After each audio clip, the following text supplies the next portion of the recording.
10 a.m. here in Busan, South Korea, where we're just moments away from that high-stakes in-person meeting between Presidents Trump and Xi. Of course, a lot of questions whether the framework in Malaysia is going to be finalized here in South Korea. We got you covered here on the China Show. I'm Yvonne Man. And I'm David Ingles here in Hong Kong studios. We're counting down to the reopen of markets here in Hong Kong. The continued, of course, trading in Shanghai and Shenzhen. Let's get to your top stories today. Trump and Xi are set to finalize a trade truce that could see some tariffs and some export restrictions rolled back. China resuming U.S. soybean purchases ahead of those talks. Now, stocks across the Asia-Pacific, well, struggling for direction. That's after Jay Powell, the Fed chair, downplays chances of a rate reduction in December after the cut today. Investors now await the BOJ and also the ECB.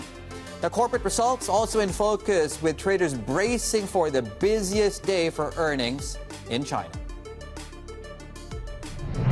And I'm Haslinda Amin at the Barclays Asia Forum here in the Lion City. Just ahead, we speak with former central bank officials and top market voices as trade, geopolitics, and monetary policy dominate the headlines.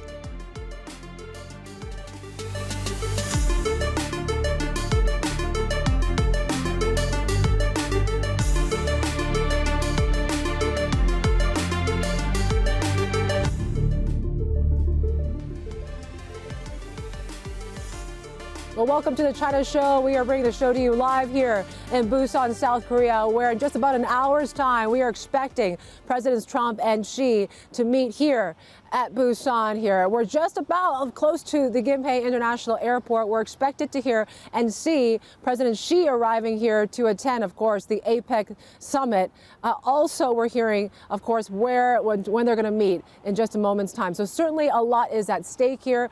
A sunny day here. Can the clouds finally part on this U.S.-China relationship here? And what was agreed upon in KL? Can we actually see a finalized agreement and signed by the presidents here? That's going to be very key here. We're just learning that President Xi has left Beijing just about half an hour ago, expected to come here to Busan. And I want to take you now to my colleague, our chief North Asia correspondent, Stephen Engel, who's joining us live outside the airport on what's going on there. And he's watching all the action. Steve. Yeah, that's right. The security is pretty tight here outside of the Republic of Korea. Air Force 5th Mobility Air Wing. It's a long title, but that is the Air Force Base here next to the Gimhae International Airport of Busan, where we did see Air Force One parked on the tarmac behind the buildings behind me. And then, of course, you just said that Xi Jinping left Beijing in his 747, Air China 747, about a half hour ago. So they will meet here. We have told that possibly President Trump will be arriving from Gyeongju by helicopter, and then he possibly will go out of here in the Beast, in his limousine. So that's why we're positioned here. Other international media also positioned here. It is quite the culmination, Yvonne, of course, of months of trade chaos, if you will, up and down of tariffs and negotiations, 5 rounds of talks between He Lifeng leading the Chinese delegation and Scott Bessent leading the U.S. delegation. They're all going to be here, we're told. Well, we do know that Scott Bessent is here, Howard Lutnick is here, Marco Rubio is here, and of course, Donald Trump will be right here very shortly to possibly have that big handshake with Xi Jinping and formalize that trade truce. The big question, of course, Yvonne, is how long will this truce last? And will it go deep enough to resolve a lot of the fundamental differences? Yeah, I think that's the big question markets are asking right now. Is this just going to be a temporary, short-term fix or a significant thaw in the U.S.-China relationship? I think most people that we talk to say, look, it could be just something that's temporary right now. Some of the structural issues between the two is certainly something that's going to continue on for maybe even months or years. But we are hearing some inklings of what at least the U.S. side of things and what they want to accomplish here in Busan. We're hearing inklings of fentanyl tariffs that could be lowered, soybean purchases by China, and whether we see a watering down of those export curbs. But those seem to be, in some ways, the first two at least, Steve, the low-hanging fruit. Yeah, that's right. Now, what the interesting dynamic here to me is, as having covered China for so long, I kind of see it as China didn't necessarily blink when Donald Trump threatened higher tariffs, including just a couple of weeks ago, threatening another 100% on top of what there is right now, so upwards of 155%. China gained a lot of leverage since the first trade war in the first Trump administration, and they found a very big bargaining chip in the rare earths and critical minerals and magnets, things that the United States and the tech supply chain need, things that European and its automobile industry need. The rest of the world, in the industrialized world, need these things that China has control over, or at least 90% plus of the control. So China had that huge lever. And that's why we're seeing possible major concessions by the United States. I'm not saying there's winners or losers right now. I'll leave that to the pundits and the analysts and the economists and the politicians. But what is clear is that China has the United States number when it comes to rare earths. They also have the number when it comes to soybean purchases. Clearly, they diversified their buying, their procurement paths. They went to Argentina. They went to Brazil. They didn't go to the Midwest of the United States. They didn't go to American farmers at all since the harvest began in the beginning of September. So, not surprising, that is a lever that China could relax a little bit. We're hearing that at least a couple of cargoes have been purchased of American soybeans that could be shipped to China very shortly. Fentanyl, also widely considered, I've been saying it, it should be a low-hanging fruit. All China has to do is say, okay, we will do what we can to cut down, if it's happening, on the precursors, the making and the exporting of the precursors of the drug fentanyl. It looks as though the Chinese delegation has said, yeah, okay, we will do our best to do that. So Trump might reduce those 20% added tariffs. What we're hearing from sources is maybe down to 10. It's not definitive right now. Again, we need to get more solid evidence. And the big bargaining chip, Yvonne, as you know, is for the United States to possibly say, look, you remove those export controls on critical minerals, we will allow you to buy the highest end of the AI accelerators from NVIDIA, which Jensen Huang, the CEO of NVIDIA, has been bargaining for, saying they're in an awkward position right now. What used to be a big market, one of the biggest markets for NVIDIA, is down to zero because even China is saying, we don't want your H20 watered down chip. We want the Blackwell. We want the latest technology. And it looks as though that's something Donald Trump is willing to acquiesce on. It seems like there might be some wiggle room on both of those things when it comes to export curbs on the U.S. side, on the China side. What do we know so far, Steve, on what might not be discussed? I think Taiwan, this certainly has been the thorniest sort of issue between the two, and it seems like that might not be that high up on the priority list this time around. Yeah, we're seeing helicopters coming over. I'm not so sure. No, it looks like some Marine helicopters coming. It's not necessarily... Is it Air Force 2 is the helicopter? I'm not sure. I can't remember the call sign. But anyway, what's not going to be discussed? Well, Donald Trump essentially alluded to it yesterday. He's saying, what is there? And I'm paraphrasing. What's there to gain right now with trying to bring up the Taiwan issue? For China, Taiwan is a red line issue. That could be, well, that looks like military helicopters right now. But anyway, the precursors and the advanced teams are definitely coming here to Busan right now. But we all know China's position on Taiwan. It's non-negotiable. It's a red line. So Trump wants victories here. He's not going to get necessarily a victory on some sort of clarification on America's position on Taiwan. Strategic ambiguity has been the long strategic protocol, if you will, from the United States, backed by the Taiwan-U.S. Relations Act. So I think Taiwan is not necessarily on the table for this trade truce and any kind of trade agreement that is going to be had today. By the way, I want to add here, as we are also not just waiting Donald Trump, we're awaiting the arrival of Xi Jinping. We see across the street here lots of, I don't want to say they're bust-in supporters, but they look like it. There are a lot of people carrying Chinese flags and Korean flags, red hats, and they're there to welcome, clearly, Xi Jinping. I don't see too many American flags, by the way, Yvonne.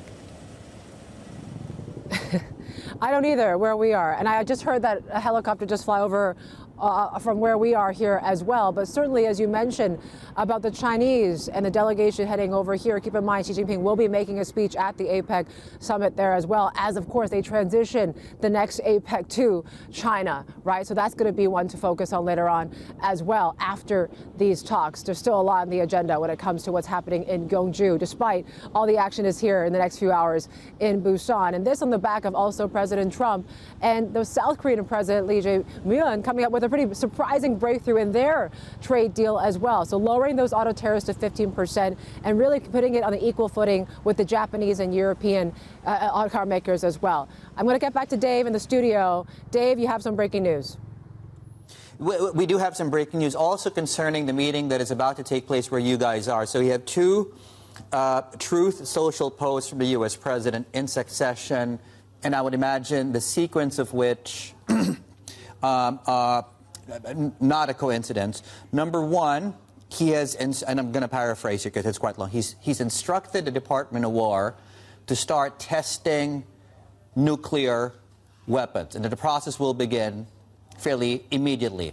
Is that a flex ahead of this meeting taking place? That's the context on your screens. The other post that's just coming through as well, out of the U.S. president, he's also saying that the G2 will be convening shortly. I imagine G2 perhaps meaning the U.S. and China, that meeting taking place very shortly as both presidents are headed to Busan, where Stephen Engel, of course, and Yvonne are for us today. In fact, Yvonne, let me toss it straight back to you where you are. What are we seeing now as far as this is concerned? Oh, there we go. Okay, Yvonne, go ahead.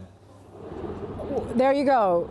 You are seeing there what looks to be a motorcade that's going to be arriving here at, of course, at Gimhae International Airport. And yes, we are just about 45 minutes away from these expected talks to happen. Keep in mind, you know, the President Xi did leave about a little over 40 minutes ago. So we'll see if these talks are happening and on time, I should say. They're going to be happening. But yeah, it seems likely that it might be delayed just a bit here, just given how long it takes to come from Beijing to Busan. But it seems like at least we're seeing some more action here at the airport in Busan.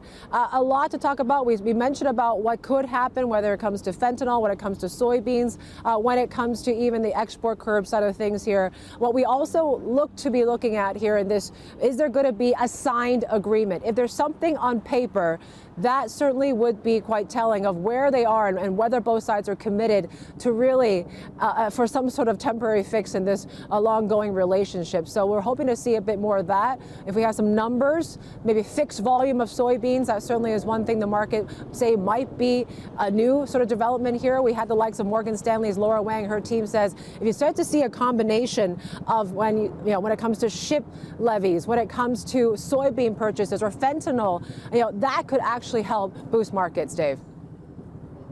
Yeah, I think the number that she's giving out, well, not so much a number, but some guidance, is mid-single digit upside on MSCI China in the event, of course, we get more developments and progress on those specific issues. And as you can see, the pageantry of politics is firmly on display right now. This should be happening in the next a few hours or so, 11 a.m. local time in Busan. So that translates, if on time, in just over 45 minutes from now. We'll revisit the scenes on the ground in a moment. Just very quickly, let's have a look at these markets right and how we're trading ahead of that meeting, post-Fed, post-big tech earnings, ahead of an extremely busy earnings docket on MSCI China today. As you can see, we were early on, really saw some weakness, but as you can see now, we are slightly to the upside as a lot of the big sort of tech-oriented benchmarks have come online. You have Korea, you have Samsung coming out with a detailed breakdown of their earnings. You have Taiwan 0.7%. The Blackwell chip play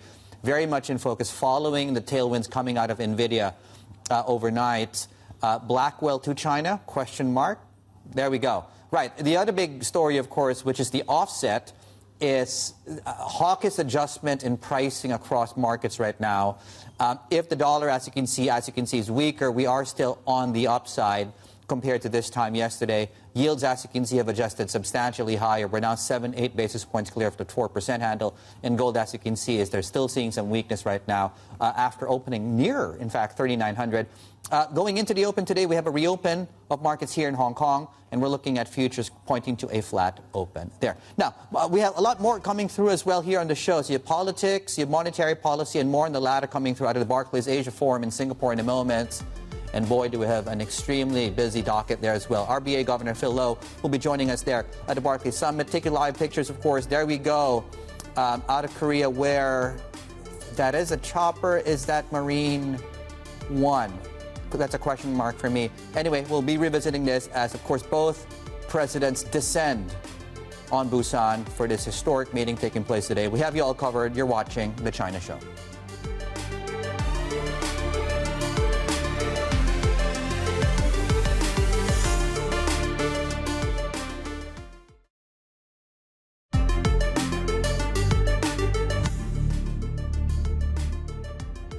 We continue to face two-sided risks.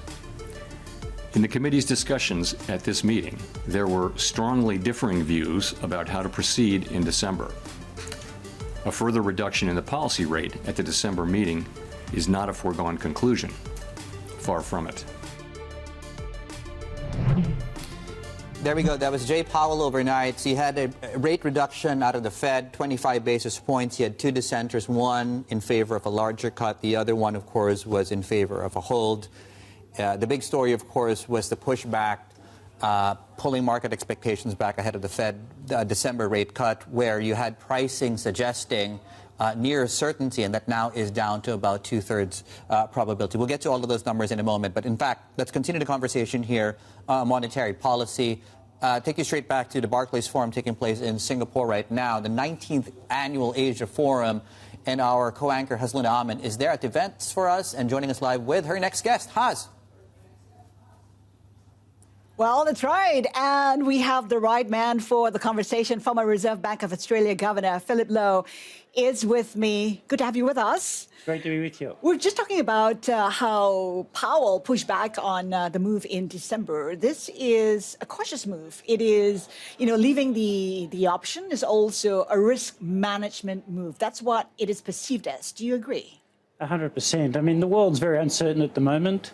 The outlook for the US economy and inflation's uncertain, and there are a lot of global things to take into consideration. So I think the right thing to do was to move and then to give themselves optionality for the next move. And also the trade deal that could come out of Korea right now. I mean, how closely are you watching that, and how do you think that's influencing the minds, the shaping the conversations among central bankers? Well, the trade deal or potential trade deal is incredibly important. I mean, the world has a strong vested interest in China and the US getting on.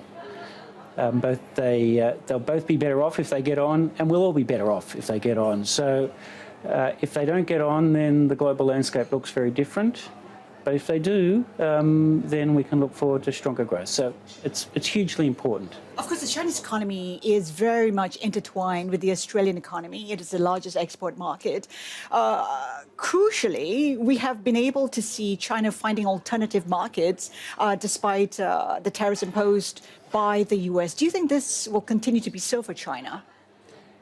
Well, the Chinese trade diversion is causing kind of reduced inflation pressure in Asia. There's clearly trade diversion going on, and that's kind of helpful in this part of the world. I think longer term, I'm really optimistic about China because I'm optimistic about technology. In the end, it's technology that drives higher living standards. And China, like the US, is making huge investments in new technologies. And in the end, I think that will drive higher living standards. There are issues at the moment in terms of the housing market and weakness in some parts of China's manufacturing. But in the end, I'm optimistic about China, and that will be good for Australia. And if the US gets on with China, it'll be good for the US as well. Give a time frame for that in the end. When do you see a turnaround in China's economy realistically? When can that happen? I think the property market shakeout's got a while to come. I mean, in other countries, property prices rise and they often fall very quickly. There's a financial crisis and the country moves on fairly quickly. China's taken a different approach. The property price has been falling for a number of years. They've avoided a financial crisis, but there's a lot of stress still in the system, and there's probably shakeout to come. And while that shakeout's occurring, Households don't want to spend, they don't want to invest in new property because they think the property price will be lower next year. So that process, I think, still has some way to run, and it's weighing on the Chinese economy now. But we do know that process will run its course, and Chinese people will go back to buying houses, there'll be positive wealth effects, and if they can get the technology right and overcome the cyclical forces from the decline in housing, I think we can look forward to better days in China, but I think it's still a couple of years away. Just like the Fed, all central banks are focused on fighting inflation. If you take a look at the RBA, we've seen how inflation surged recently out on Wednesday, and we're also seeing unemployment rising. If you were still in the chair at the RBA, would you be pausing? Would you be hiking? What would you be doing? Well, I'm not in the chair, so that's good.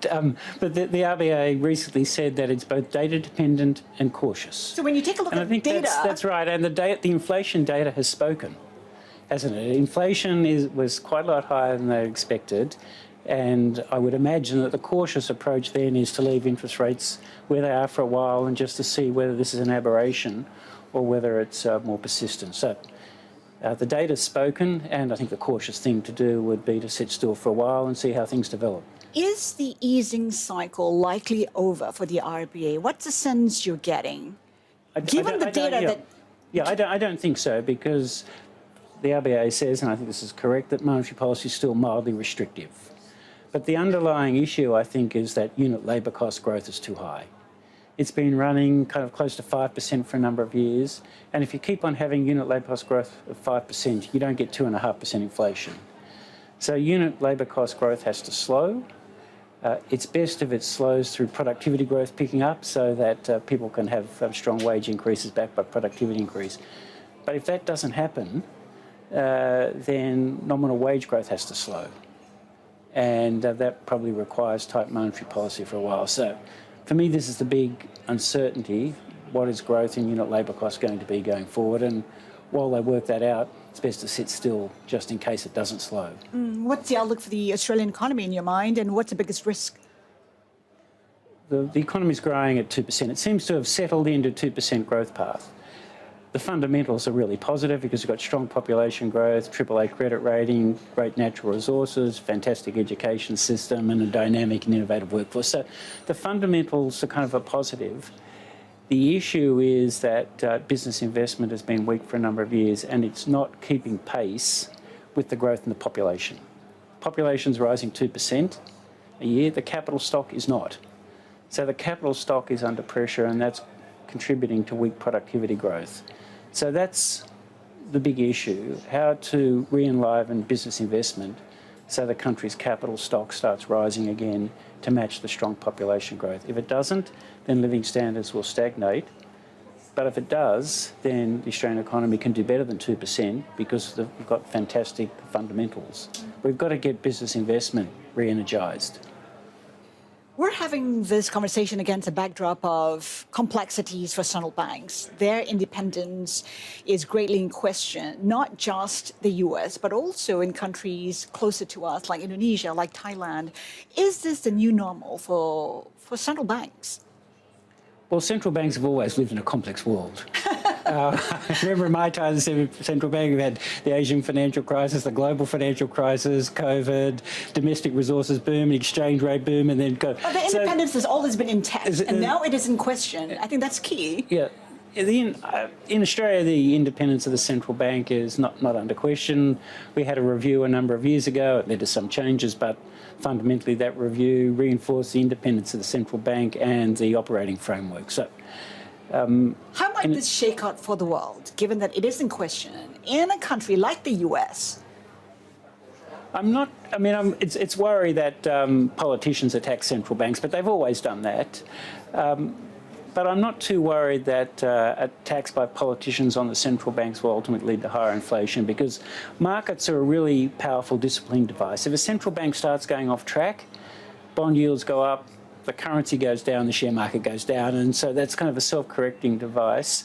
And the other thing that helps a central bank, would help a central bank if it's going off track, is the public distaste for inflation. The last few years have reminded people just how costly inflation is. People don't like it. So if a central bank starts implementing policies because a politician wants them to, and inflation starts to rise, there'll be a backlash, a market backlash and a society backlash. So as long as you've got a clear operating framework, decent people at the central bank, market discipline and a public distaste for inflation, I can't see inflation rates rising persistently in Western countries. The independence of the Fed has a bearing on the USD, and some say that if we see a weakening of that independence, the dollar is headed lower. How are you looking at that? Well, if we see a weakening of the independence of the Fed and you thought there was going to be higher inflation, then the US dollar should depreciate. But I don't see US going into a persistently high inflation world because of the factors that I just spoke about.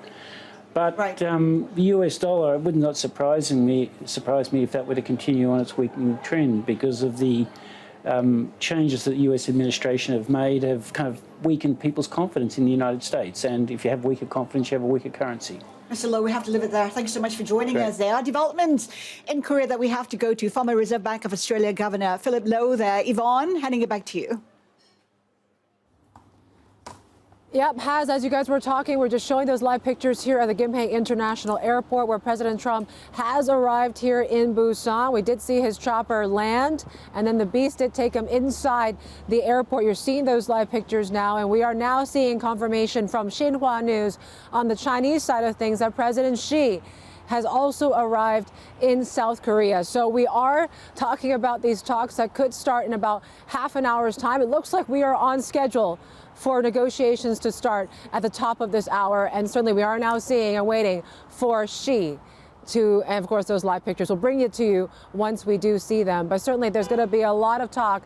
But it is right now at least a good sign that both leaders are on time and ready, it seems, to be kind of ironing out the details of this framework that was reached in Kuala Lumpur. We talked about fentanyl, whether we do see those levies lowered from 20% to reportedly, like the Wall Street Journal has said yesterday, to 10%.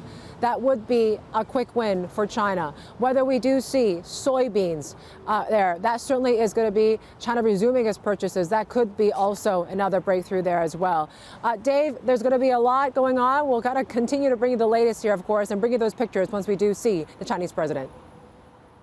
Yeah, and thank goodness for a lot of screens right now. We're balancing a lot of things. We're headed into the opening bell right now. As Yvonne was just pointing out, Xinhua reporting just over 2 minutes ago that President Xi Jinping has landed in South Korea, minutes after the U.S. president also touching down. It's been years since both were in the same place and same city. We'll get you more on that, at least to meet specifically, just to qualify that phrase right now. In fact, let's get more context on this. We have this one covered for you. You saw Yvonne, she's in Busan. Let's bring in our team. Stephen Engel, our Chief North Asia correspondent, is also there on the ground, as with James Mager, our senior reporter. He's in Gyeongju for us. Team, thank you so much for joining us. Lots to talk about here. Steve, let me bring you and set the scene for us ahead of this meeting, which, as Yvonne is pointing out, looks to be on schedule, Steve. Yeah, I think that sends a pretty positive signal. There have been reports throughout the last day or so here in Korea that either Trump has been a little bit late to some of the speech that he gave, and again, the fact that he is arriving. He arrived a half hour early before that 11 o'clock meeting with Xi Jinping, and Xi Jinping has now, according to state media, landed here. Both gentlemen arriving well in advance of the beginning of those talks, which are crucial. The world is sort of watching to see if they can cement a fairly lasting truce. I say that with a little bit of skepticism because, again, the issues are deep and quite fundamental to each of these countries' competitive advantages.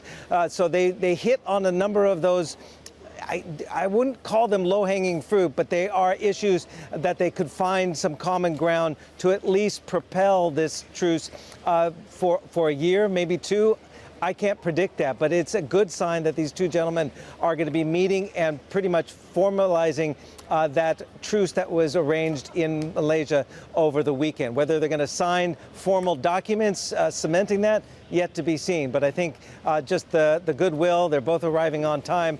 They're likely to begin those talks shortly in a half hour. Security is fairly tight outside here. The Republic of Korea Air Force Fifth Mobility Air Wing. That is the the Air Force base of the Korean military next to the international airport here in Busan. Dave? I want to bring in my colleague James now, who is joining us there from Yeongju at the APEC summit. And James, you know, this is the first time the two leaders have met since President Trump returned to the White House here. You've been covering China for the past 7 years now, based in Beijing. What are you going to be looking out for the most, and what would signal a win for China? I mean, I think if there is certainty on what tariff levels will be going forward, that is going to be a win for Chinese companies. Chinese companies are still able to export and are still exporting billions of dollars. $1 billion a day of goods is traveling from China to the US, even with the tariff levels that they are. But if Xi Jinping is able to secure a reduction in those, a 10 or 20 percentage point reduction in tariffs for Chinese products going to the U.S., because of the agreement on fentanyl, that is a win for Chinese. That is a win for Chinese companies. If there is an agreement on TikTok, that is another friction point in the U.S.-China relationship that can be taken off the table. And I think improving the trading relationship, creating certainty for companies, and then maybe turning down the tone or turning down the heat in what has been a pretty tumultuous 10-month period since 9-month period since President Trump came back into office. I think if those things can be achieved, that really is a win for the Chinese side. As Stephen said, this isn't taking all of the issues off the table. There are still many more, very much more intractable issues that really aren't going to be discussed today in any great detail, it seems. Taiwan is obviously one, the massive imbalances in trade, which Trump doesn't like. He clearly doesn't like the massive trade deficit that the U.S. has with China. These things aren't going to be resolved today, but removing a number of these problematic issues from the table or creating some kind of agreement is really a win for both sides. It creates certainty, and it really does create more stability. James, I think the last couple of weeks, the issue of rare earths certainly did rattle the world in some way when China and basically amplified a little bit on these export curbs when it came to this global licensing regime. They have been trying to at least downplay the implications it could have on global supply chains. Do you think they're going to be doing enough, or is that going to be a significant concession from the Chinese there if they actually water down some of these curbs? I mean, I think the indications are there will be some kind of concession. The U.S. side is saying the Chinese have, Scott Bessent said the Chinese have agreed to delay the implementation of that for a year. But I was speaking to an official yesterday, and they said what China has done is they've woken up every country around the world to not only the power that China has to control these things, but the fact that China is willing to use these things. And I think really that cannot be put back in the box. China has opened a Pandora's box here. Everyone is going, countries like Japan, South Korea, Australia, the US. You saw Donald Trump agreeing critical minerals deals with Malaysia and other countries in Southeast Asia in in the last few days before he got to South Korea. Every country around the world is looking at the power that Beijing has to deny them access to these goods and saying, we don't like this. We need to create our own supply chain to ameliorate Chinese power, Chinese control of these things. So even if there is a delay, that is good for companies, that is good for company supply chains, that is good for your ability to buy a car if you want to buy a car or whatever it is. But I think the longer term effects are going to be countries and companies around the world are going to double down or are going to start really trying to decouple their supply chains for rare earths and for other critical minerals, gallium, antimony, tungsten. They're going to try and start really decoupling their supply chains from China. So in the end, this Chinese success, this bargaining tool that they brought out, may actually turn out to be a long-term loss for them. Team, thank you so much. James Maker there in Gyeongju for us. Stephen Engel, our chief North Asia correspondent in Busan, and of course my co-anchor is also in Busan. What you didn't see overnight was this mad scramble to get the team to Busan following the information that is where the meeting is taking place, not in the former where James is. That's just a side note, just to note as well here. This one taking place, Xinhua reporting that Xi Jinping has arrived. There you go. Air China has landed at the Busan airport. That's ahead of scheduled talks. If things go to schedule, we are looking at possibly a meeting that begins in about 30 or so minutes from now. We will bring you all the latest once we have more information. In case you're just joining us right now, a few minutes ago, the U.S. president also touched down there at the airport in Busan. A few minutes after that, the Chinese president, his counterpart, also just landing there as well in South Korea. We'll set that aside for now, and once we do have more vision as well coming through there out of the airports, we will bring them to you. In the meantime, though, the other story as well are these markets. We're looking at a flat open across mainland China. We are reopening, of course, as it pertains to Hong Kong markets. Nothing much happening here. Flip the page, please, when you look at Hong Kong. We were looking at an early weakness, but there is an element of catch-up there to consider. So split the difference, and we are looking at some modest gains across Hong Kong benchmarks going into the session today, 0.7%. We talked about how this is an extremely busy earnings day. You saw all the headlines coming through out of the big U.S. tech names a few hours ago. We're looking at about 150 companies or so coming through. Just before that as well, you have a lot of earnings reaction from some companies already reporting yesterday. You had a miss out of Tianqi and Maotai. The other two gold plays also reported earnings, but I would imagine that move you're seeing there is on the back of the move-in gold price. 39.20 and change was the low of the session at the open here in the Asia Pacific. So some weakness coming through in Bling Bling today. There's a number on your screen to 150 plus MSCI China companies set to report this Thursday. Among those companies, BYD, we are headed there for the longest streak of monthly declines. Oh, how the mighty have fallen on the share price. From near 160, we've been hovering and hugging this 100 level more than my mother ever did, to me at least. Investors are growing increasingly skeptical about the company's ability to fend off competition in China. Charlotte Yang is with us on her set to just give us a sense of these earnings and what investors are looking for any signs of a rebound, Charlotte. Yeah, so the stakes couldn't be higher for BYD. Like you mentioned, it's now set for the 5th month of decline. The stock is over 30% from its down from its May peak. So there has already been concerns, from investors over this domestic sales weakness for BYD in China, because overseas is still doing very well. And then you're looking at, peers from Geely to Leapmotor taking away some market shares. So the company has sold over 1.1 million vehicles in the 3 months ended September. The figure looks good, but that's actually 1.8% decline from last year's level. And so analysts are expecting sales to grow 7.6%. That's the slowest quarter since the first quarter of 2024. So it could be really a mixed bag of results. Margin could improve a bit, according to Morgan Stanley, given that they have given out fewer dealers rebates.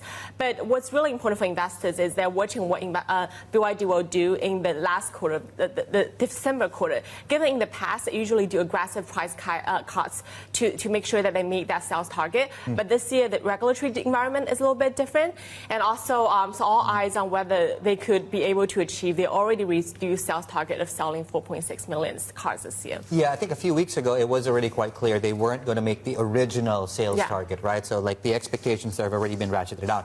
Looking at the brighter side of things, Financial Firms, there's a great piece on the terminal today that talks about when you look at the estimates for the financials in China have outpaced the estimates or the change in estimates of the benchmark itself. What do we know about that? Yeah, so sell side expectation has been quietly building up for the Chinese financial sector, which the BI, the data they looked at is the Chinese companies listed in the MSCI and Emerging Markets Index. The estimates for the financial sector is 3.2% for the quarter, September quarter, versus that's about nearly doubling the figure they have for the broader Chinese shares listed in that index. And the insurers are really leading the earnings upgrades. You're looking at China Life, for example, nation's biggest life insurer by market share. It's set to report as much as 70% for the net income in the first 9 months. And a lot of the drivers include the investment in the equity market, which has been doing really well this year, and also expanding policy sales. And for the nation's largest lenders, analysts are also expecting a brighter outlook, given that the margin pressure could be easing, some of the fee income could be recovering. So for the financial sector, and also given that investors are now reassessing their risk into this big meeting between Trump and Xi, there's talk of rotating out of some growth stocks into those more defensive corner of the market. So if the fundamentals turn out to be better, I think that could be really helpful for the shares. Yeah, some some of the dividend plays there. Charlotte Yang, thank you so much. Fantastic there. Giving us a preview of what to expect from BYD and also the broader cohort of financial companies. That's just to say, when you look at, for example, to Charlotte's point just now, MSCI, well, Morgan Stanley, to be rephrase that, Morgan Stanley and Laura Wang's team actually came out with a very short note. They dropped in our inboxes, and let me bring Yvonne in on that note a few hours ago that talked about the potential upside on MSCI China specifically if we do get more progress on these trade talks set to begin in a couple of minutes from now between the two presidents. Mid-single-digit upside on MSCI China is what is expected if, of course, we do see more progress there as far as trade talks go. It's also worth pointing out, let me just also mention some context there out of Morgan Stanley and their call on the Chinese market. Just a few weeks ago, they said, you know what, don't buy the dip just yet. There's a lot of uncertainty there, overweight A shares in the event, but we're looking at potentially now. It does seem initial signs, Yvonne, are pointing to finally a watershed moment between the two presidents. Yvonne, let me bring you in there. The Chinese, well, both presidents have now arrived, of course, where you are. Yes, so we're expected to hear and see at least those live pictures out of here in Busan of President Xi arriving there. We did see that Air China flight that did just land here at Gimhae International Airport. And certainly this is coming at a time when, of course, China has just talked about and released this whole 14th five-year plan. And really the priority has been creating a very kind of manufacturing industrial superpower that China aims to be. And almost taking second fiddle is the likes of boosting consumption. You could also argue, you know, when it comes to self-reliance, that might be also taking a bit of a step back because there seems to be this reliance on exports to really help boost growth. And this really goes to show maybe what she wants entering into these talks, right? If we're talking about the possibility of NVIDIA being able to ship the Blackwell AI processors, that could be a big thing that China wants out of all these trade talks here, and maybe be willing to defer those rare earth export curbs by 1 year, as Scott Bessent has suggested there in Kuala Lumpur. So we're watching for some of these sort of developments there, any sort of confirmation. Of course, as we mentioned with Morgan Stanley, they're saying, look, the fact that we're talking about fentanyl tariffs, that might not be priced in, the lowering of those levies there in the market. It might be a bit of surprise for investors out there, but certainly we are waiting. There you go. The China flag, that's the Air China flight there. And we're waiting, of course, President Xi to step down there on the tarmac. There's going to be a lot coming up here. Of course, we'll bring you those live pictures. Those talks are just about 15 minutes away. And then, of course, we're expected to hear from President Xi at the APEC summit there in the Leader Summit, which does begin, of course, this weekend. That's still the main event here at the end of the day. Yeah, I mean, I'm just doing a time check now. 44 minutes into the show so far, and how do you think we've done in as far as fitting everything into those 44 minutes or so? Everything from the Fed, this meeting taking place, this meeting suddenly that's taking place in Busan. We've had to scramble the team from the initial locations yesterday into where they are right now, fantastically positioned ahead of this big meeting taking place. A ton of earnings out of the U.S., a ton of earnings coming through out of mainland China. As we await the meeting, and we're just looking at Air China, of course, just landing there in Busan a few minutes ago, and the Chinese president to disembark. Just to summarize some of the initial diplomatic wins that we could see based on signaling, mostly from the U.S. side, not exclusively. Let me just go through this list. They're potentially readying this agreement that could include, let me emphasize that word, could include a rollback of some tariffs, fees and export restrictions tied to fentanyl. That's point one. Point two, the approval of the sale of the U.S. operations of TikTok. Number two, soybean purchases. We did see that, and our reporting yesterday suggested the Chinese started to purchase the first known purchase of U.S. soybeans this season. And a deal, number four, that could halt the measures, including China's sweeping plan of requiring licenses for critical materials. On top of that, reason perhaps you also saw that massive move in NVIDIA overnight, potentially the Blackwell chip, in what capacity and to what extent and what version to be made available to the Chinese market. Let's bring in Stephen Engel, of course, who's with us as well, out of Busan. Steve, let me bring you in here. In the last, let's call it 15 minutes or so, both presidents have landed in Busan, where you guys are. Set the stage for us. How big are these talks going to be? Well, the fact that we have this big presence here indicates the world is watching what is happening here. As you can see, the 747 of Air China that Xi Jinping flies in, the door is opening up. We're likely to see, obviously, Xi Jinping come down those stairs and then towards the building where Donald Trump arrived within the last half hour as well. He flew in from Gyeongju aboard Marine One. And of course, Xi Jinping just arriving at the APEC gatherings on his 747. So this will be the last, unless something happens, with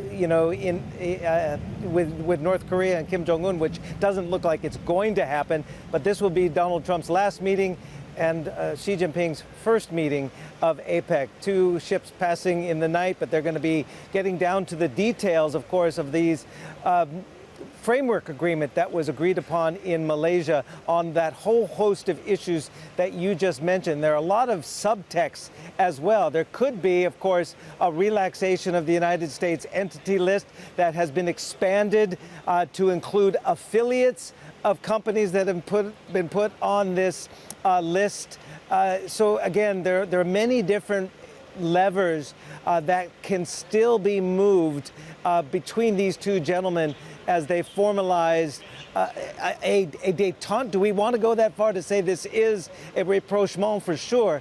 But how far will this be a bit of a lasting coexistence without the specter of increased tariffs or increased retaliation in the form of export controls, the leverage, the newfound leverage that the Chinese have found, whether it's soybeans or obviously these critical minerals. Again, the signings might be a trade agreement. There might be a TikTok agreement that they sign.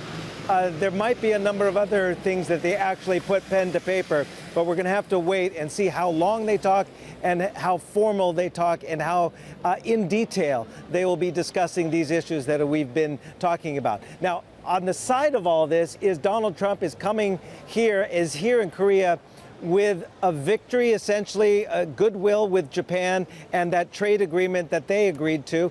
And then last night, I woke up to that message saying Donald Trump has come to agreement with his counterpart in South Korea for a trade agreement with South Korea that would lower the overall tariff rate down to 15% from 25%, including a $350 billion investment fund into the United States, $150 billion of that for shipbuilding, and also an agreement essentially for the United States to sell the nuclear fuel needed for South Korean-made nuclear-powered submarines that possibly could be made in a Philadelphia shipyard. So there's a lot of side deals and components that Donald Trump wants to get signed, get back on Air Force One, back to Washington, and claim victory.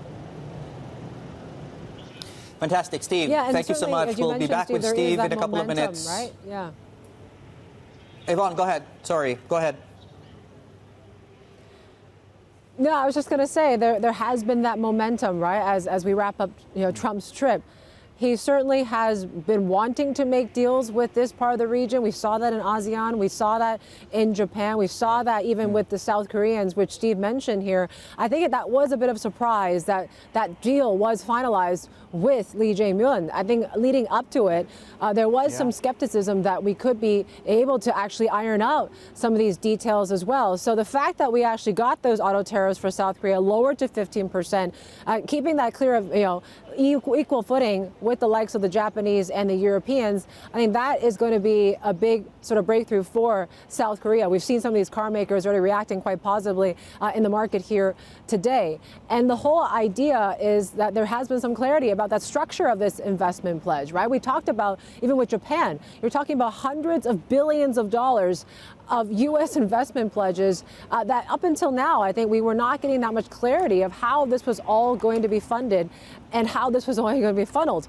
So this is certainly going to be a bit more clarity. We'll see what we can get in the Chinese side of things, because it seems like there is that momentum behind President Trump's back. I wonder, with Xi coming through here fresh, as you mentioned, this is his first meeting at APEC. Does that give him a bit more of a oomph, I guess, in these negotiations? Certainly here, when you talk about what's at stake, though, I think both sides still are looking. When what you hear from the rhetoric leading up to this, both sides have had very friendly vibes to bring down the temperature. But as we say, it's been months of escalate and de-escalate, and markets are certainly seemingly getting used to it now. They really have, which I guess also begs the question now, to what extent is there actually a market catalyst, any positive off-script catalyst from the U.S. side, some off-script comments potentially from the U.S. president that could actually bolster the trade deal even further, or the market move on a trade conversation is concerned. Just to recap the events in the last few minutes or so, I'm just looking at my screens here right now just to get a sense of what's going on the ground. So about 30 minutes back, the U.S. president did just land, of course, in Busan. A few moments ago, you might have caught a very short glimpse of Chinese President Xi Jinping emerging from their aircraft. The red carpet had been rolled out. President Xi had emerged from the plane. I imagine he might now be en route, I'm speculating, based on the timeline right now, into, of course, that meeting with U.S. President Donald Trump. Just to also reiterate some of the commentary that's come through on the initial planning, a lot of the things that we've heard so far have come from the U.S. side. Very little, not exclusively from the U.S., very little as far as what the Chinese side has put out as well. All that is to say, some of the gestures have certainly begun.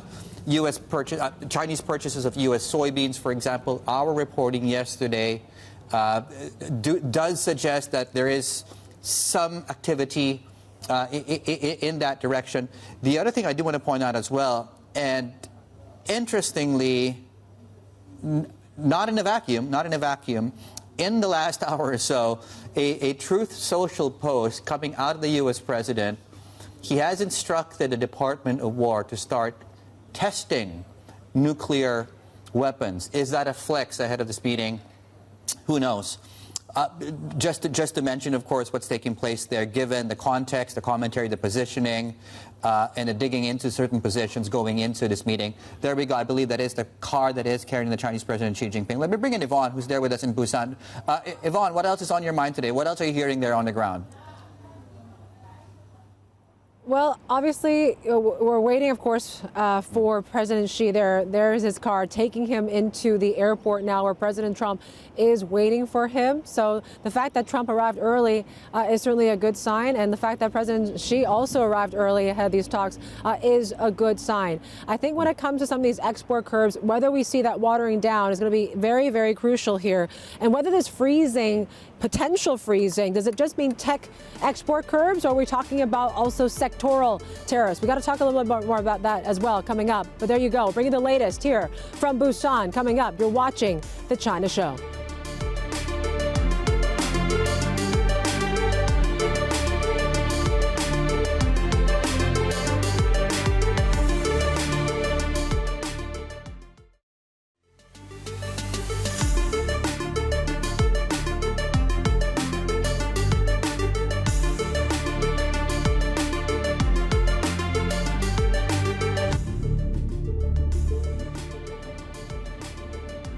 Welcome back.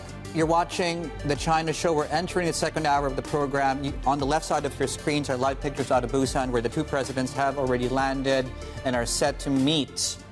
This is an understatement. The next 60 minutes is pregnant with possibility in as far as to what extent and what the details are that could emerge there from that meeting between the two presidents. We've been waiting for this moment for several months now, following Liberation Day. That tit for tat, that back and forth, that reacceleration, deceleration of tariffs on both sides. Markets have gotten used to this to some extent. They've rallied quite substantially. There was the AI play that helped. There was the détente and the cooling of the temperatures on both sides going into this meeting today. So to underscore hope is also quite an understatement looking at these markets. 0.5% to the upside on the Hang Seng Index reopening today. There's also a Fed story to tell you about and an earnings story. Very quickly, equity markets across the region started off on very slow footing. We are now mostly to the upside, as you can see on your screens. Volumes are flat, though. I would imagine, given the fact that there still is a bit of event risk, this wall of event risk out there. What is playing through quite clearly, though, is the Fed part of the conversation with Jay Powell pulling back expectations. The Fed cuts in December is not a done deal, and I'm sort of phrasing that more diplomatically as well. The 10-year yield is now clear of 4%, 6-7 basis points to the upside, and as you can see, Asia Pacific is doing a bit of catch-up there. That's ahead of some other key events in the form of the BOJ could come this hour and the ECB later today. In the meantime, we'll set the stories aside for now and bring in our team in Busan, where President Trump and President Xi are now set to meet. Our Chief North Asia correspondent, Stephen Engel, and of course my co-anchor, Yvonne Man, is also there on the ground. Steve, let me bring you in. Set the stage for us, Steve. Yeah, so there was a little bit of a kerfuffle here because a number of different black vans just left the Marine base or the air mobility base of the Republic of Korea, thinking maybe they're on the move to a different location. But from all we can tell, the two gentlemen, Xi Jinping and Donald Trump, are still in the buildings behind me at the military side of the Gimhae Airport here in Busan. Really, this is the culmination of months of turmoil and chaos in global markets as well as global trade, no doubt. Was this the culmination and the end to the sort of the method of the madness, if you will? Because, again, there was lots of posturing. We've been talking about both sides finding different levers to pull and use, and China found its strength in critical minerals and magnets and soybeans and the like. The U.S. used a lot of its pull on the advanced chips. Could there be relaxation, according to the framework agreement reached by Scott Bessent and Howard Lutnick and Jamieson Greer with their counterparts across the table, including He Li-feng, the vice premier, is that, yes, there is wiggle room on both sides. These two gentlemen now will sort of put the conclusion to this chapter since Liberation Day that sent all the chaos. Maybe it was the plan all along to ratchet up the pressure on key trading partners, including Japan, including South Korea, but most notably China, only to reach this point in time right now. And that's why we're all here. That's why we're all waiting to see how long a lasting truce these two gentlemen can reach between China and the United States and prevent an outright decoupling and a further bifurcation of the global market into pro-U.S. bloc, pro-China bloc, and then everything else in between and the uncertainty that entails from that. So we're here waiting to see what the two gentlemen say following their closed-door meeting that is happening right now in the buildings behind me. And you're looking at those live pictures right now inside the Gimhae International Airport. As you see, the American and Chinese flags are up. It looks like it's a bit of a frenzy there inside that room to get the leaders together, get the delegations seated at the table. So we're watching it all unfold here on the China Show. And certainly, as Steve mentioned, right, the different negotiating tools that we've seen, whether it is when it comes to export curbs around software from the U.S., whether it's rare earths and soybeans from the Chinese, these have been the long-running sticking points that I think if we get a bit clarity today, that could be new developments here, right? If we get fentanyl, if we get soybeans, we've talked about that could be quick sort of issues that could be resolved. But if the export curb side of things, these are the thorniest issues that need to be ironed out. And maybe it will be seen as developments for the market, Steve. But a lot could happen, Steve. What do you think could go wrong in these talks today? Well, what could go wrong is that the goodwill that has been built up over 5 rounds of talks, whether it was in Geneva, London, or Kuala Lumpur and elsewhere, unfolds for whatever reason. Maybe expectations that Donald Trump has telegraphed so openly to the media and in the lead up to this meeting, whereas the Chinese side has been fairly quiet. Xi Jinping has been fairly quiet, comparatively so. Perhaps things could unwind if he does not get the reception from Xi Jinping that he is expecting. Now, again, that's all speculation, and I don't think that that would happen. These two gentlemen would not meet here in South Korea unless the deliverables for both parties are already pretty much confirmed. Now, one good indication, again, we don't get regular press conferences from Xi Jinping. We don't get regular communiques from the Beijing government. We get a lot of the tea leaf reading through state media and what the other organs of power in China are projecting. And more recently, we've seen in Beijing state media and officials talking about glowing comments about Donald Trump and Xi Jinping. Team, fantastic. Steve, keep warm. We'll be back with you in a couple of minutes. Stephen Engel, of course, there in Busan for us. We'll take you straight back now to our other big coverage today, the Barclays Asia Forum in Singapore. Haslinda, my co-anchor, of course, is there with her next guest. That's right. Howard Marks, co-founder and co-chairman at Oaktree Capital Management. Good to have you with us. We've been keeping an eye, a close watch on the U.S.-China trade deal. I mean, is that a game changer? Well, it is potentially a game changer. Of course, you're speaking with someone who's no expert on foreign affairs. But I think we all think... in terms of the impact on investor sentiment? Well, it can have a profound impact. I just don't know what. Well, we've been seeing a lot of posturing. President Trump talking about, a deal is coming. He's looking for a complete deal. How much of that has already been priced in? I mean, we've seen such a run-up in markets already. Well, we know that there are developments. We know the market rises. We can't attribute what percentage of the market rise, but we've been in a very optimistic environment for the last 36 months, and certainly the idea that President Trump can do some positive things on the world stage is part of that. But I think that nobody knows what an agreement would look like. The probability that it will be reached, the probability that it will be documented, the probability that it will stuck to, what the impact will be. Everybody in our business loves to have forecasts, but they should question the expertise of the forecaster and always wonder about the probability that it's right or wrong. We don't invest on macro. We're not going to change our posture because we do or don't believe that President Trump is going to make a deal with Xi. So you're investing based on that, where are you putting your money? Has anything changed? We're what's called bottom-up investors. We're mostly credit investors, so only one thing matters. If we lend the company money, will they pay us back? And the promised interest. And that is not done with regard to the outlook for trade relations, the outlook for for what the Fed is going to do yesterday or tomorrow on rates. It's a different brand of investing, bottom up. But relations between the U.S. and China has been a key question mark for the market. Surely a step in the right direction would give people more appetite, more to be risk on. That's a fair assumption. Well, I mean, if we could attain a mutually beneficial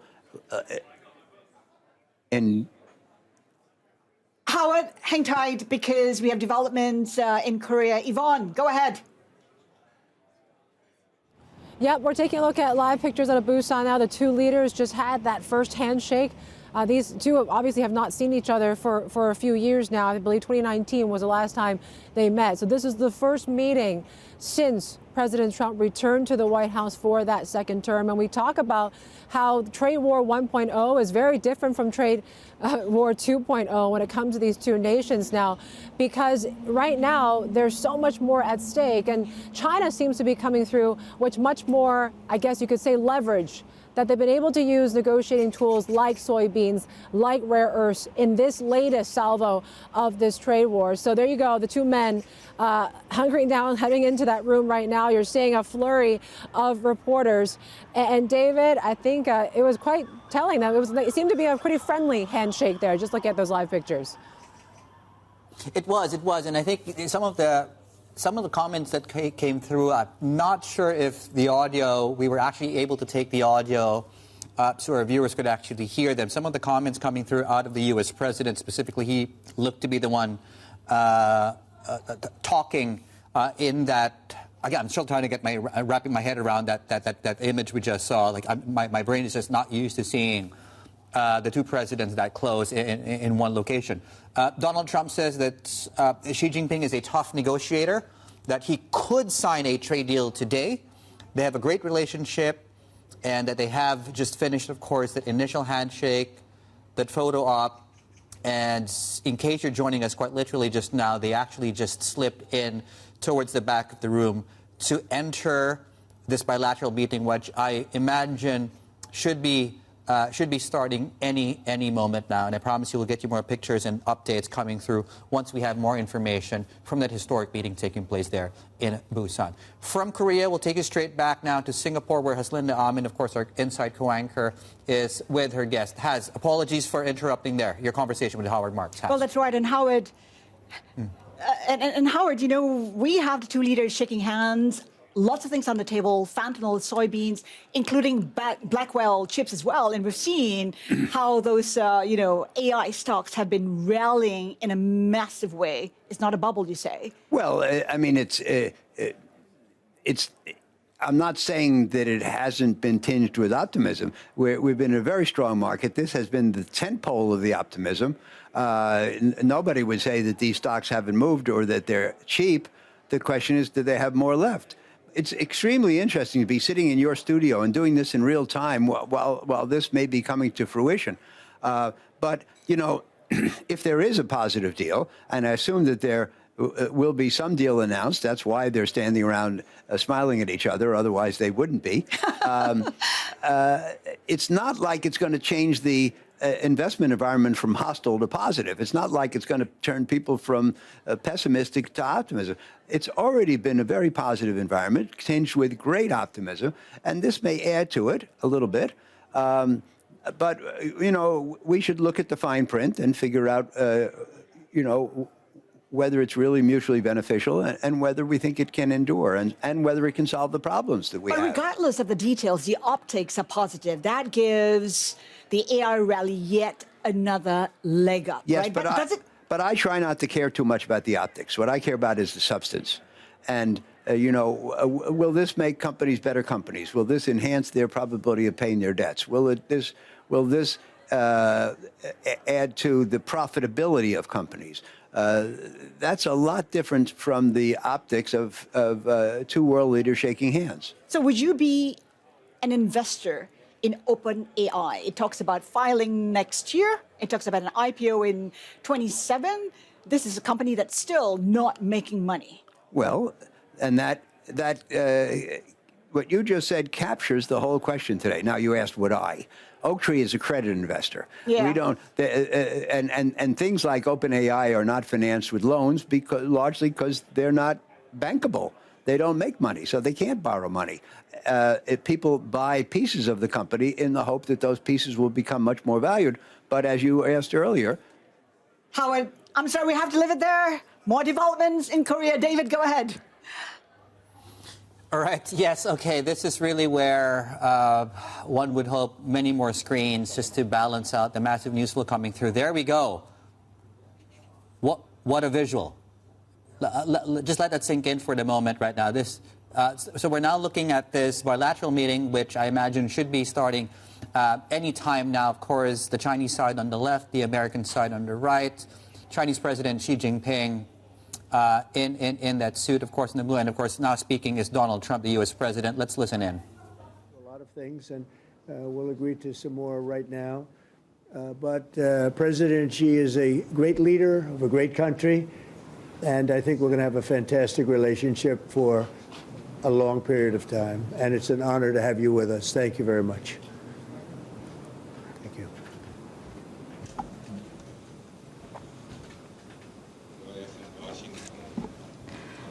President Trump, it is a great pleasure for me as well to meet you. And it feels very warm seeing you again because it's been many years. Since your re-election, we have spoken on the phone 3 times, exchanged several letters, and stayed in close contact.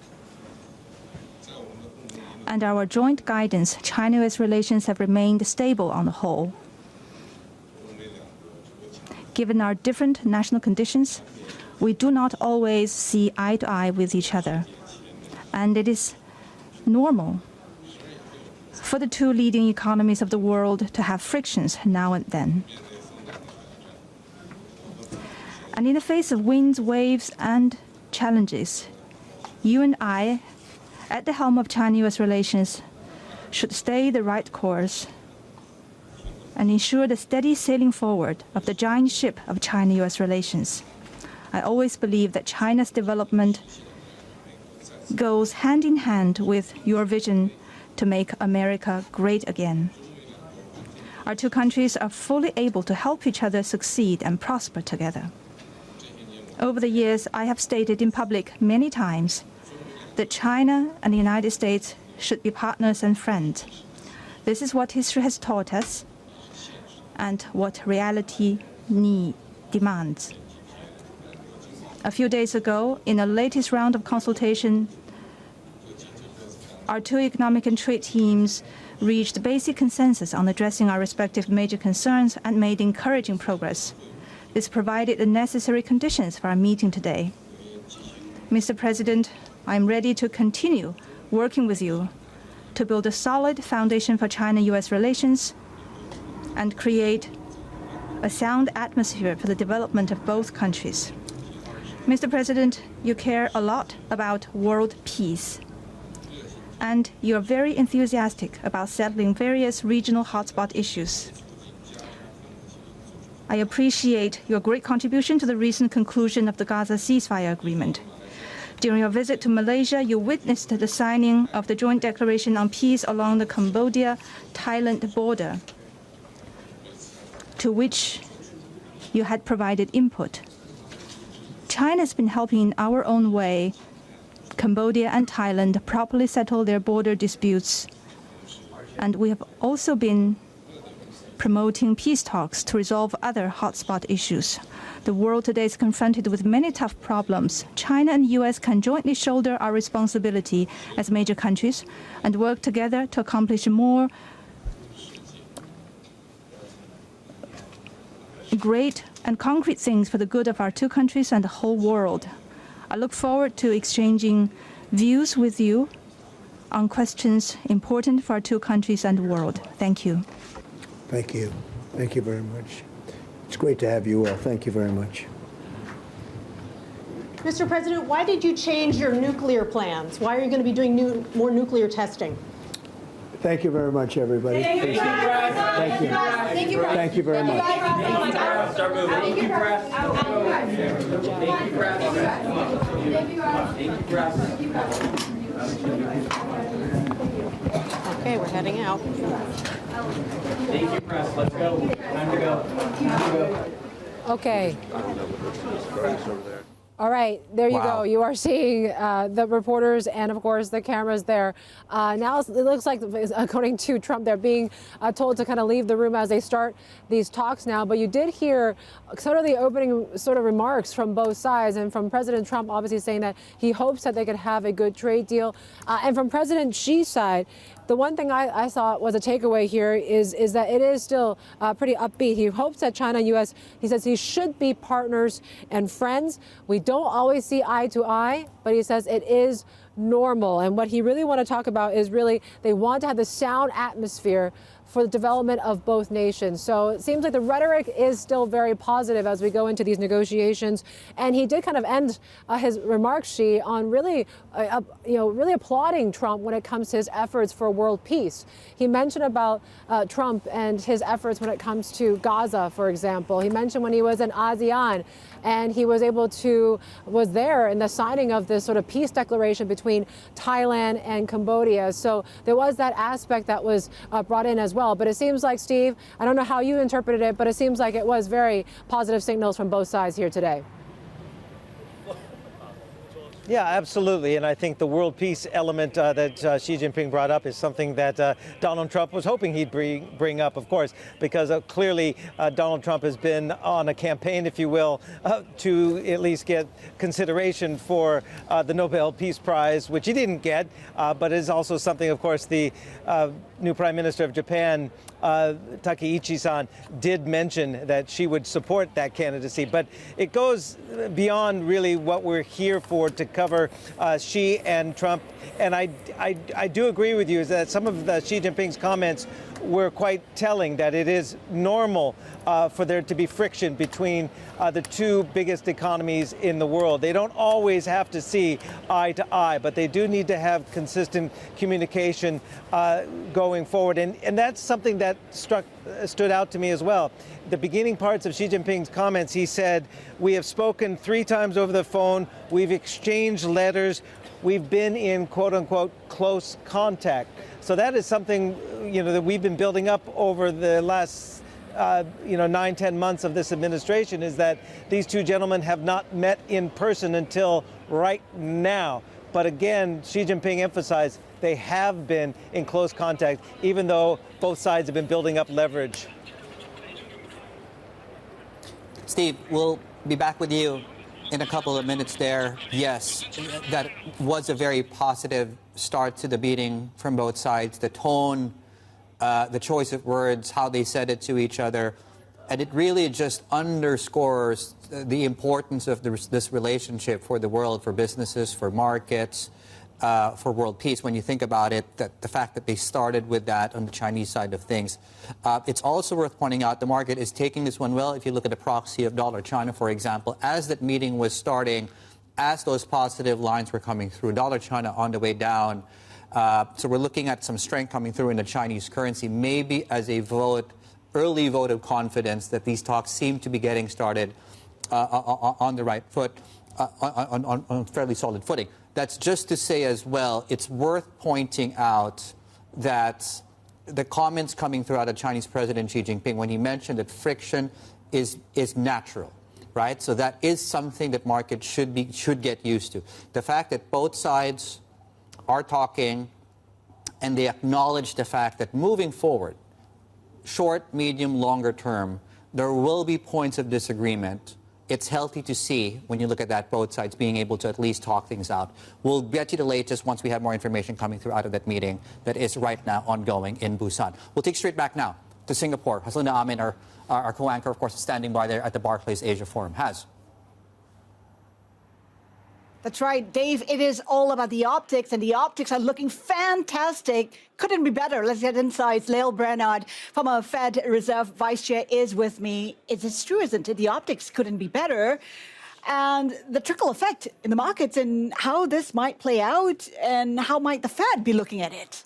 Absolutely. Well, I think it is important that the president went into this meeting with President Xi, coming off several very positive meetings in Japan, with South Korea in particular, came in, I think, from a position of strength. Of course, now the questions are exactly what does this deal look like? But I think it was important for both leaders to have that sit-down meeting, and that in itself was an accomplishment. We know that there's been a successful framework that came out of Malaysia between the two top negotiators. What's front and center right now is actually those Blackwell chips.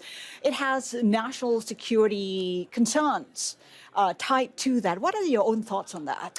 Look, I think that is an area of significant concern and controversy, especially for people who are focused on national security.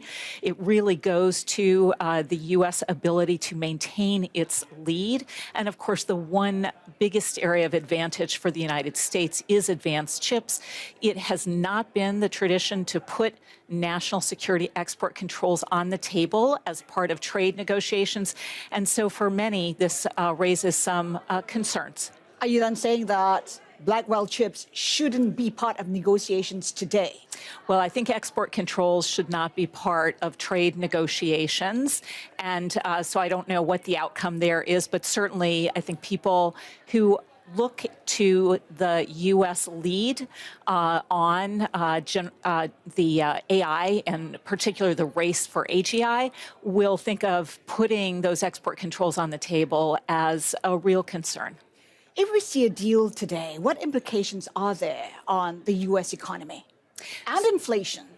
So I think, generally speaking, getting some certainty around the level of tariffs on China is important for businesses to know how to adjust their supply chains, and taking those threats of very, very high tariffs off the table will help businesses make those adjustments. I think for the U.S. economy overall, the level of uncertainty had already diminished. And so you already see that the equity markets in particular are going gangbusters.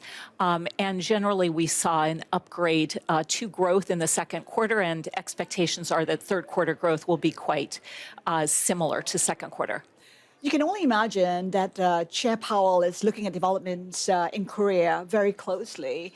He cut rates 25 basis points. He pushed back on a possibility of a December rate cut because it's wait and see, it's data dependent, and there's no clarity right now, especially given the government shutdown. Did he make the right move? Well, certainly he followed through on the rate cut in October that was essentially promised in September, but then held the line. And I think that was reflecting what he called, very big diversity of views in the room. Of course, we saw that in September with 9 of 19 participants showing that they wanted to hold the line at 2 cuts or fewer. And so he alluded to the diversity of views around the table. We saw a dissent both on the hawkish side and the dovish side this time. And so going into December, he has a lot more challenges in terms of managing his committee if he does want to guide towards an additional cut in December. Dr. Brainard, is there a new inflation target now? I mean, they've been looking at 2% for a very long time. That is not even close to being achieved. Is 3% it? Well, it is true that inflation now has been running well above 2% for the past 4 years. It's at 3%. It is going in the wrong direction. And the projections the committee put out in September didn't have inflation returning to 2% until 2028. So that's, I think, why we're seeing the hawks on the committee digging in a little bit. The Fed has been committed to a 2% target, I think, for keeping inflation expectations anchored.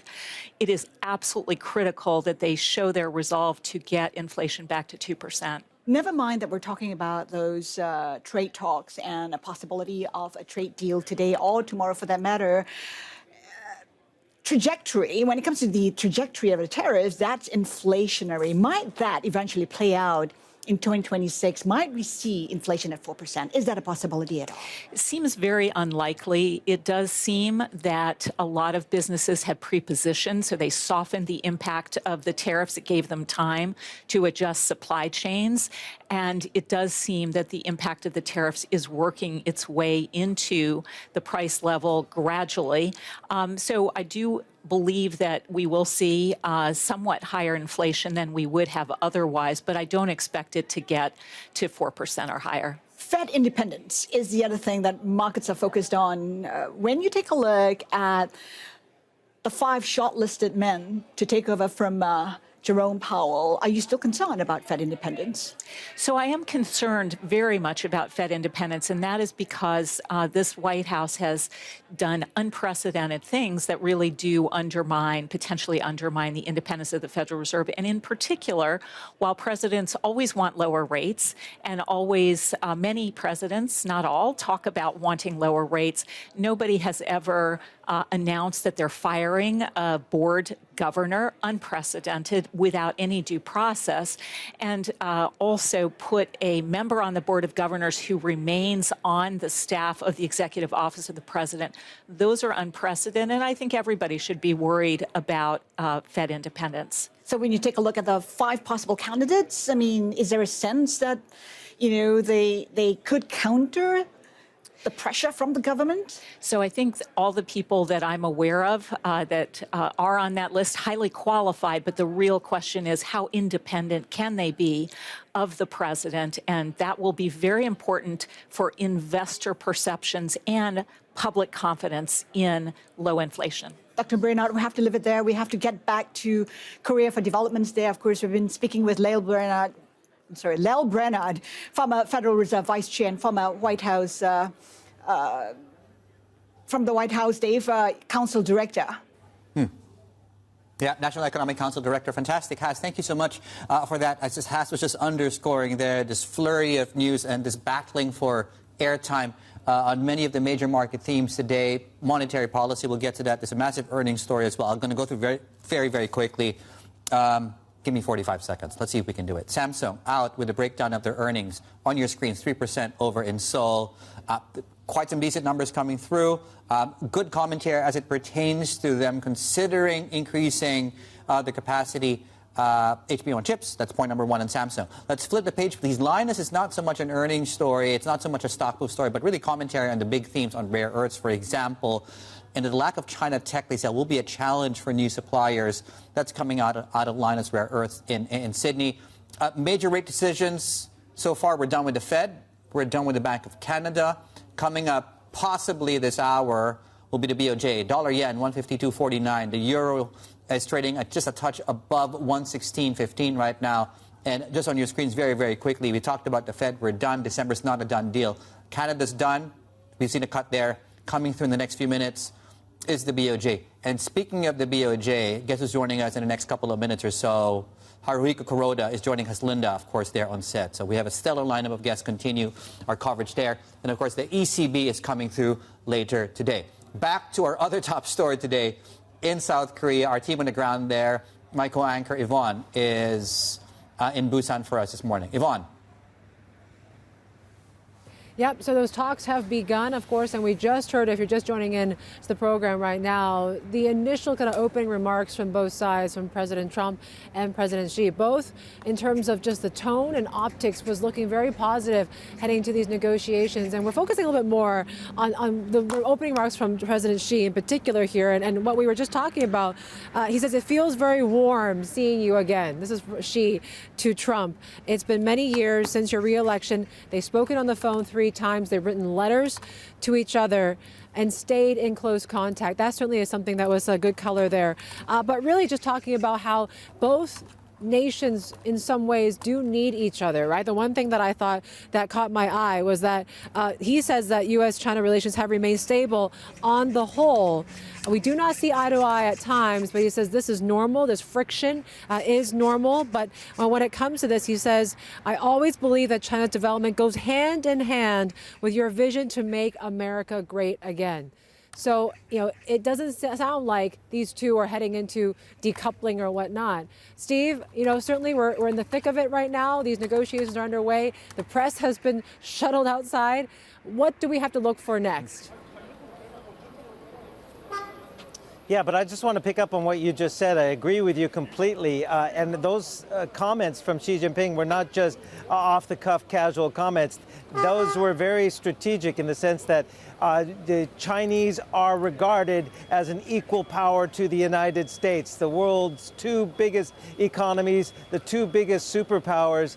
There is going to be friction from time to time. That is normal. But again, what we've heard over the last tumultuous 6 months as the 2 sides following Liberation Day and the tariff barrage around the world, in particular on China, is that the United States has been bullying China, and that China simply wants to be regarded as on equal footing as the United States, and they reject any kind of bullying. So I think the message coming from Xi Jinping here, as he sits across the table from Donald Trump as an equal partner here, that it's normal to have friction when you are an equal competitor.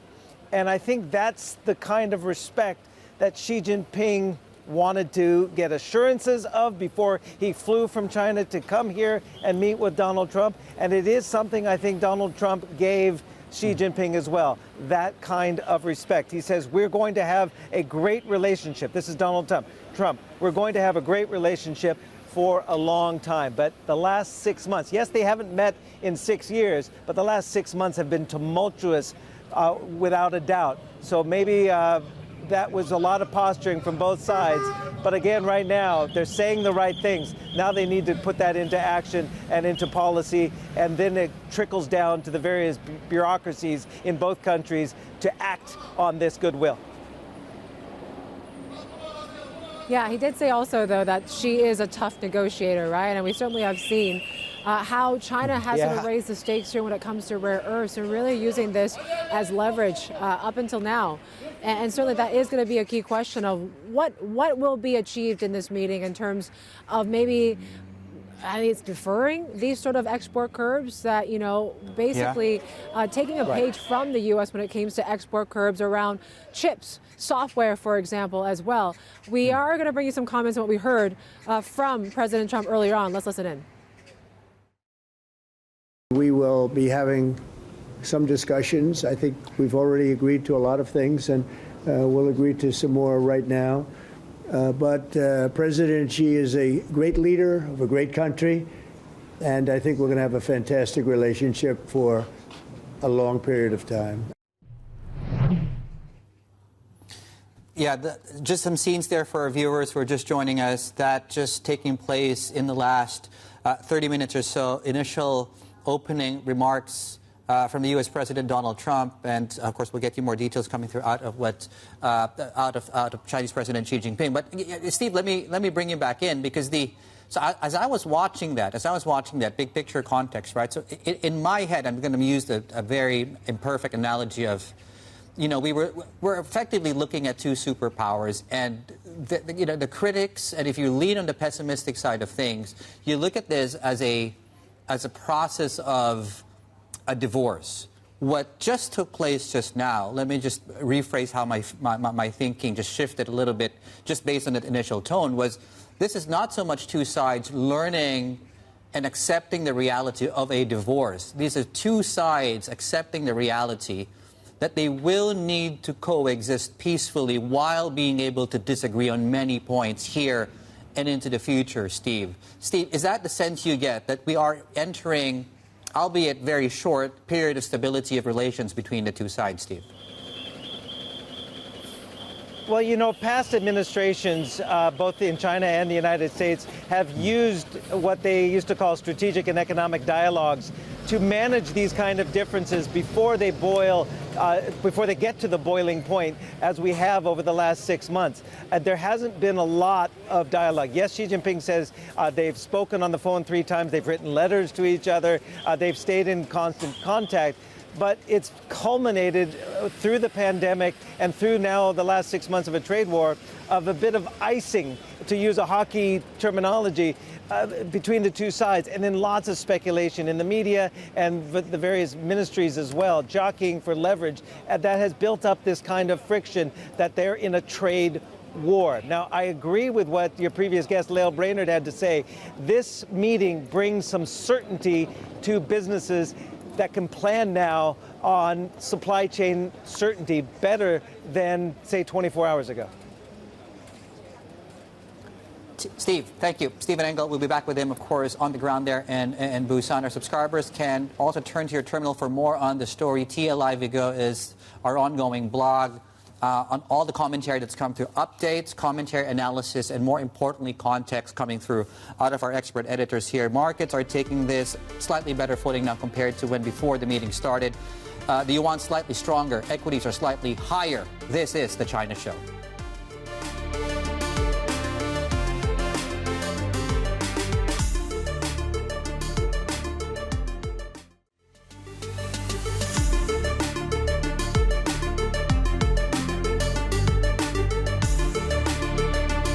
Okay, we're looking at, so just central bank decisions. We're 2 of 4 through. I think hold is the operative word, which perhaps intersects all 4. So the Fed did cut. A hold is now possibly on the table for December. we're expecting the Bank of Japan to hold. That's coming through in the next few minutes or so, anytime now. And of course, out of the ECB, also a hold is expected. They're going into the ECB meeting later on Thursday. Really more on the BOJ, which could come anytime, as I was pointing out. Our folks at Bloomberg Economics have this to say. When you look at the expectations there, given the political developments recently, many in the market do think that a pause as a way to really gauge what politics means for the actual economy. But, flip the page please, more context coming through. They do see it differently, though. So, right, when you look ahead towards what they expect is a hold this week. They do expect a hike in December. Market pricing suggests it could come either December or even in January. So we'll leave that there for now, but we'll continue the conversation on the Bank of Japan, of course, out of the Bank of Japan, and of course, joining us right now out of Singapore, of course, is our colleague Haslinda with her next guest. And I believe your next guest might know a thing or two about the BOJ. That's right. Former BOJ Governor Haruhiko Kuroda is with us here in Singapore. Kuroda-san, good to have you with us. I mean, lots of expectations that the BOJ will not move today, but in December. What are your own thoughts on that?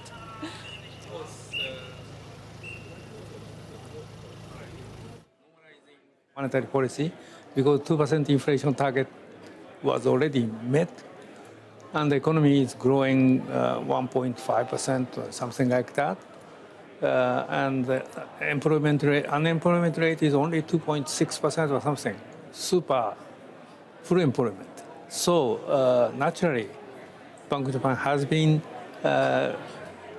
raising policy rate and reducing balance sheet, but for the last 5 meetings, they just stopped normalization because Trump tariffs may have major impact on the Japanese economy. So Bank of Japan people were looking at the impact of Trump tariffs on the Japanese economy. But now the impact appears to be less than concerned about a few months ago, so that I think they would restart normalization process. Yeah. So there is actually an argument for the BOJ to move today, no? There's no reason for it not. Maybe, but I'm not quite sure whether they would move today or not. But anyway, they may move today or next meeting in December. Newly minted Prime Minister Takaichi has said that to get to that 2%, inflation should be driven by wages. It is something that you have suggested yourself. Yeah, yeah. Are wages at a place where it can drive inflation in Japan? Yeah, already I think wage price nexus has started. And I think the current situation is that although the initial inflation acceleration was caused by commodity price rise and weakening of the yen after the Ukraine war in 2022, but now wages are rising and wage price nexus has been operating. So that I think there's no reason to continue to stop normalization. The Bank of Japan was looking at the impact of Trump tariffs on the Japanese economy. And now it is relatively clear that the impact will be not so large. So they would restart normalization. So you're confident that wage increases can be sustained? Yeah, yeah. Let's take a look at the currency, the yen. It's been weak. How much is that a consideration for the BOJ? Is that a key factor? Of course, exchange rate policy is under the Ministry of Finance responsibility. But exchange rate affect the inflation rate. And the current yen-dollar exchange rate, which is 153 yen to the dollar or something like that, that is too weak. And I should say that at some stage, yen-dollar rate would recover toward 120 or 130 yen to the dollar. And so current exchange rate is too weak. and that has been causing inflation acceleration. So, although exchange rate policy is not under the Bank of Japan responsibility, but of course, U.S. may raise policy rate, and Japan may do something other than that, and the interest rate differential might be narrowed down, and then of course yen would appreciate, dollar would depreciate. And anyway, I think the Bank of Japan is mainly concerned about the negative impact of Trump tariffs, and that has not been so large. So I think anyway, Bank of Japan would restart normalization. You talked about how the yen should get to 120. 120. When do you see the yen getting to that level? What will it take? You know that exchange rate prediction is almost impossible. Yes. So I don't. But give us a sense. What will it take for the yen to get there? What needs to happen? Yeah, one thing is, of course, interest rate differential should be narrowed down. And the second is, I think many market economists as well as financiers have become somewhat too pessimistic about the Japanese economy. But I should say that the Japanese economy has recovered from the 15-year-long deflation with half a percentage growth or something. The economy is growing by 1.5%, and the inflation rate is 2 to 3%. So deflation is completely overcome, and the Japanese economy is on a stable growth path of 1 to 1.5%. So, but still, many financiers and market economists continue to be somewhat pessimistic about the Japanese. This is, I think, wrong. But until and unless they shrug those unnecessary pessimism, yen might be somewhat weak. Part of the pressure on the yen has to do with plans for the government to spend more, to cut rates. What do you make of Prime Minister Takaichi's plans to do that? Yeah, of course, if the government expand fiscal expenditures or make substantial tax cuts, by so doing, the issue of government bond would increase and so on and so forth. That could make both long-term interest rate rise. On the other hand, yen might be weaker. But why they think so? I mean, their idea is by expanding expenditures or reducing tax burden, the economy might be experiencing higher inflation or something like that. But at this moment, it's not likely. So, although some expansionary fiscal policy may raise economic growth, and may slightly raise inflation rate, but I don't think inflation rate goes up to 4%, 5%, and something like that. That's unlikely. So you're saying that longer term, the spending plan will not add to the risks. That's right. To Japan. That's right. Because I understand those expansionary fiscal policy is not just increasing consumption, but increasing investment, public investment, private investment in technological advancement and so on. That would raise potential growth rate, and that would be anti-inflationary. So,